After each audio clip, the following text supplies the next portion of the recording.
Hello and welcome to the vlog. So today I'm gonna talk about my first 10 days in the quarantine due to this COVID pandemic. When I landed in here, I booked a hotel and I got in my hotel. So they asked me for my details and everything, and then they allotted me the room. The first thing I have to tell you that usually they have separate floor for people who are coming for quarantine. So they gave me the ground floor room, and they told me before giving that they'll keep an eye on all of my movements because they want to make sure that I observe the quarantine properly. So when I went in there, the first day is counted as day zero. So that's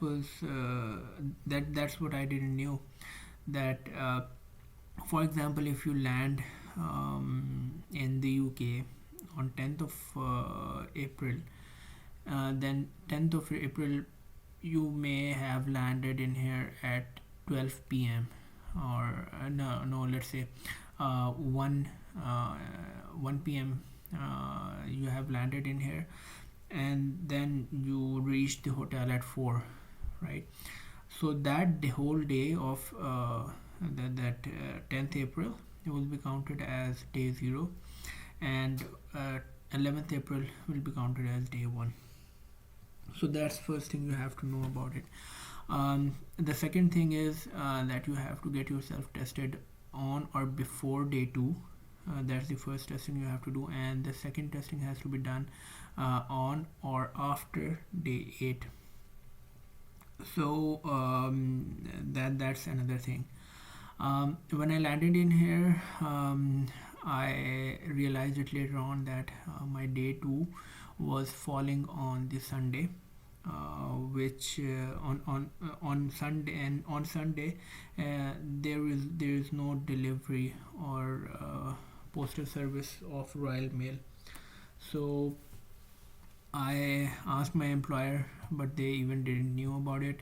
And the worst part was that on Saturday, because I landed here on Friday at around 12 or 1, and by the time I reached hotel, it was already 5 p.m. And on at 5 p.m. everything closes.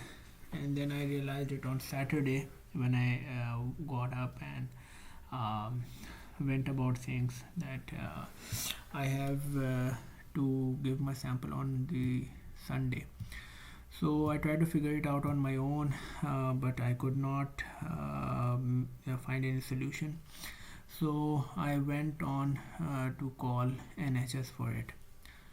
Um, NHS were very helpful. Their customer support is excellent. Um, Although it took me a lot of time to get it sorted, I was on phone for approximately 40-45 minutes or so. But I didn't realize because they were so comforting, and they tried to find out the solutions for me. So on Saturday, what I did was early in the morning I sorted that day 2 testing first. So I called NHS, and after a lot of waiting and a lot of questions regarding my testing kit and everything, they finally said that we have booked a Royal Mail service, and they'll pick the sample from your hotel at somewhere between 8 to 4 p.m. 8 a.m. in the morning till 4 p.m., somewhere in that. So they asked me to keep my sample ready for beforehand. So that was a relief, and again, that was my day 1. So after sorting out that, um, I tried to rest and relax a bit on my day 1. On the day 2, the Royal Mail service was quite on time. They reached at 8:15. The sample of COVID was ready. I already prepared it at somewhere around 7:30 or so, and then I was ready for them. I handed it over to them, and then again I closed the room, and it was a small room. Um, if you have 10 days to do nothing and just to stay in your room, you can have either a very difficult time, or you can have a time to rest and relax. um, I tried to be as positive as I could. In the past few years, I had made a list of many items which I had to do. Most of the things I could not do because of the lack of time back home and the responsibilities I had. So it was a time to rest and rethink about the life perspectives in general. One more thing which was really good was that the window which I had in my room was facing towards the canal, and in the morning and in the evening there were a lot of ducks and swans, and it was a good sight. And there were a lot of hustle and bustle in the canal, because there were a lot of boats in there. People were relaxing. People used to jog as well in the sides of the canal, and yeah, it was full of life actually. So I did not felt left out at any point in time. I stayed positive. I tried to stay positive. The hotel in which I was staying, the staff was very supportive, and uh, the only thing they instructed me, they gave me an instruction, a letter, a whole list of instructions before I entered in the quarantine. They gave me a number of the hotel, which I only could access through my cell phone. And they said that they will provide you everything. Just call us, and we'll put everything on the door, and then you can pick them up after we knock the door. So the list of instructions also said that you have to wear mask whenever you answer the door, and a few other instructions which were very generic, nothing very specific. So after that, after those instructions, as I've told earlier, that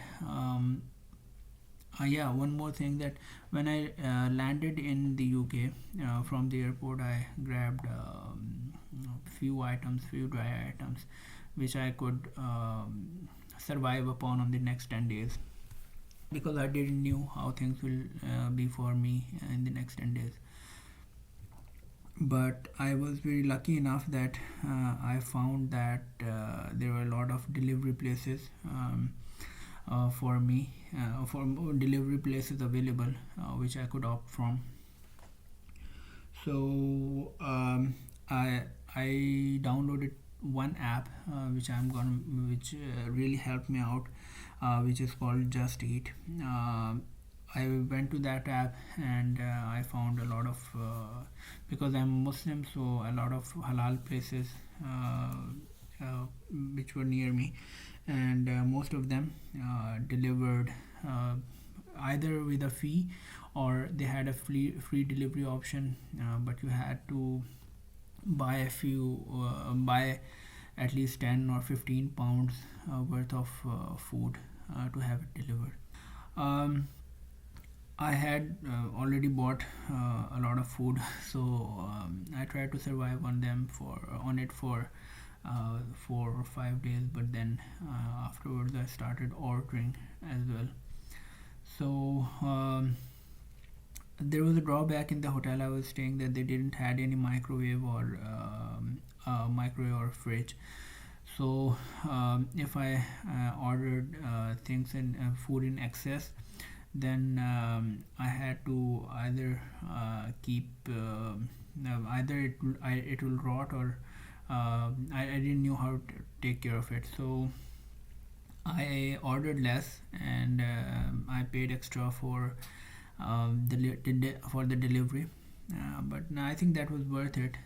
The food was not very expensive in the area where I was staying. So yeah, it was a good thing for me. Apart from that, I listen to a lot of lectures, motivational speakers. I try to stay positive, because if you're staying in a room for 10 days straight, there can be a point where you'll become a bit tired and exhausted, and you feel like giving up. So my suggestion would be to stay as positive as you can.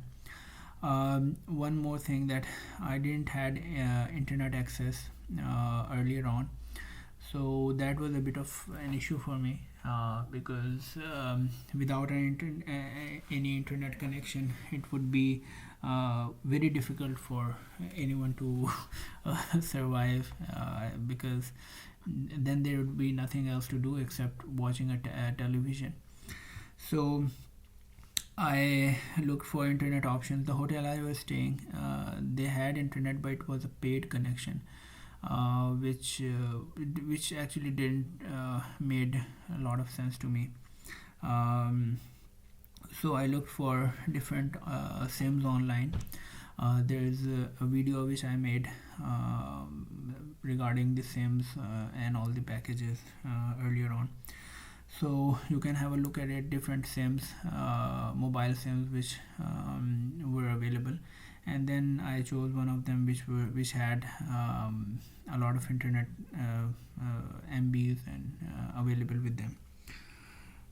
So yeah, it took me some time because the sim I already bought, they had approximately 10 GB of data worth 10 like you can buy 10 GB of data for £10, but that £10 went by in, I think, 5 or 6 days or so. So yeah, I sorted that out. That was one thing which helped me a lot. Apart from that, I learned a few new skills. So yeah, I also tried to do some courses. I was supposed to do a few courses. So yeah, I studied for that. I try to mix up with different activities. I did not stayed focused on one activity for long, because it got boring in the end.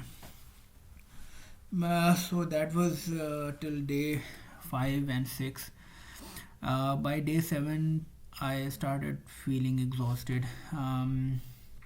One more thing, I have to tell you that the last government policy was that, yeah, if you have to give your COVID sample, and you have to mail your COVID sample. So you can either get it picked up from your location, or you can mail it yourself with the necessary precautions in place. So the hotel I was staying there, they didn't knew about it. I sent the links from the government website. Make sure that you keep looking at the updated updates of the COVID or anything else that you need to confirm from the government website. So when I sent the link, the hotel finally agreed, so to let me go. But again, that didn't happen, because on the day 2, the hotel did not the NHS helped me out with the picking of the document of the COVID sample. And regarding the day 8th one, I could not parcel it. I could not do it because I opted for test to release. So if you want to if your day 2 sample is negative of COVID, and you want to have an early release from the COVID quarantine, then you can request for a test to release that costs approximately 100 or 150 or at times 200 pounds. So instead of giving the sample on day 8, you can have that sample taken on day 5 and then post it out. So that's another thing I tried for that, but that again, the result was negative, but I got a call from the I am not sure, NHS or the UK government, I don't remember the agency. So they called me up and they said that that was on day 6th, I guess. Yeah, 6th or 7th, I don't remember. They said that you were in contact with someone who was tested positive for COVID. So you have to, even if your day 5 COVID sample turns out to be negative, you still have to complete your 10 days of quarantine. And if you feel any symptoms of COVID, just let us know. So I could not go out even with this test to release kit sample coming out to be negative. Yeah, that was about it, I think, and nothing significant happened in these 10 days. I tried to keep on looking for any signs or symptoms of COVID, because when they said that you were in contact with someone who was tested positive for COVID, I become worried. But yeah, that was about it. So yeah, if you liked if you if this story helped you out in any way, uh, you can like the video and share it with your friends. You never know, someone else will have any extra information, any help from this video. And if you have any questions, any queries, just ask in the comment box below, and I'll try to answer them as quickly as possible. Thank you very much for listening till the end. Thank you very much, and bye.